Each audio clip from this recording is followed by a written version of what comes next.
Agora, Bruno, essa questão de previdência é algo que me perguntam muito. Porque o pessoal fala, não vale a pena, tal. Quando que vale a pena alguém ter uma previdência privada? Olha, eu vou falar que em todos os casos, para pessoas que têm mais dinheiro, vai valer a pena. Previdência privada, pelo seguinte, né? O Lucas Pitt está acompanhando aqui o podcast da gente. Pitt é riquíssimo. Daqui a pouco a gente chama ele pra falar a carteira dele aqui Tem também. dezenas de milhões aí de patrimônio. E o Pitt é um cara que sabe investir bem o dinheiro dele e que não tem problema em correr risco. Então você me pergunta, pô, o Pitt é um cara que sabe investir o dinheiro, que tem um horizonte de tempo de longo prazo, adora ações, é especialista nisso. Vale a pena para ele ter uma previdência? Vale, pelo seguinte. Pitt tem um filho, o Tommy. Um dia, como ele é mortal, como todos nós somos, vai falecer. Vou bater aqui 3 vezes na madeira, porque eu espero que seja daqui a muito, muito tempo. Mas aí, nessa hora, os 100 milhões de patrimônio que ele tem vão ter que ser passados para a família. E o que vai acontecer? Vai ter que pagar ITCMD, que é o Imposto de Transmissão, Doação e Causa-Mortes, né? Que varia de 4% a 8%, depende do estado. Vai ter que pagar os custos do inventário, honorário advocatício. Isso facilmente chega a 20% do patrimônio. Se ele tem 100 milhões de patrimônio, 20 milhões iriam só para pagar ITCMD. E como que vai tirar os 20 milhões do 100 se está tudo em inventário? Você precisa ter algo que não entre em inventário. Há 2 caminhos para isso muito simples. Seguro de vida, a pessoa recebe na hora, ou previdência privada. Caso você não queira ficar pagando o seguro todo ano, você investe num bom fundo de previdência que vai continuar rendendo ao longo do tempo e na hora do falecimento aquilo não entra em inventário. Depende do estado, há discussões quanto a isso, mas também pode ser liberado de pagar ITCMD e dar os 20 milhões na mão da família para que eles possam desembaraçar o patrimônio. Até porque o ITCMD, se você não pagar em 30 dias, tem multa e juros. E é até curioso, né? Porque principalmente o pessoal da esquerda fala que o imposto sobre herança aqui no Brasil é muito baixo. Mas se você pega o patrimônio declarado do Lula no TSE, antes da eleição, 75% estava em previdência privada.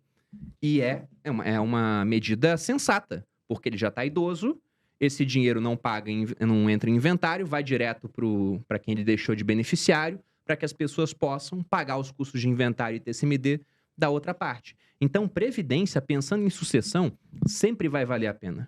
Agora, há casos onde vale mais a pena do que outros, pensando como investimento. Quando que vale muito a pena?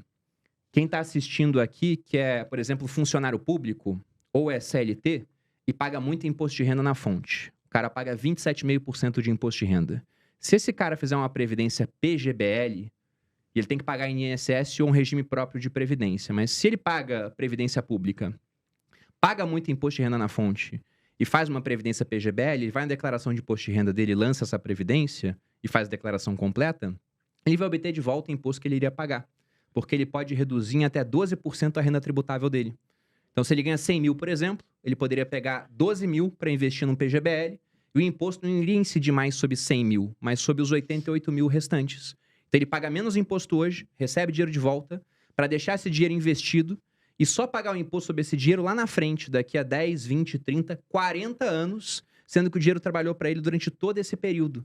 Basta que ele escolha um bom fundo de previdência para isso. Tem que olhar a taxa de administração também, né? Tem que olhar a taxa de administração, como é que é o portfólio. Hoje, tem muita gente investindo em fundo de previdência que é só renda fixa. Beleza, tá num cenário muito bom. Mas e quando a Selic baixar? Ou o período que ela ficou em 2%? Então, tem que ver uma carteira diversificada. Na minha opinião, é o melhor tipo de previdência que tem. Então, PGBL vale muito a pena. Vale muito a pena.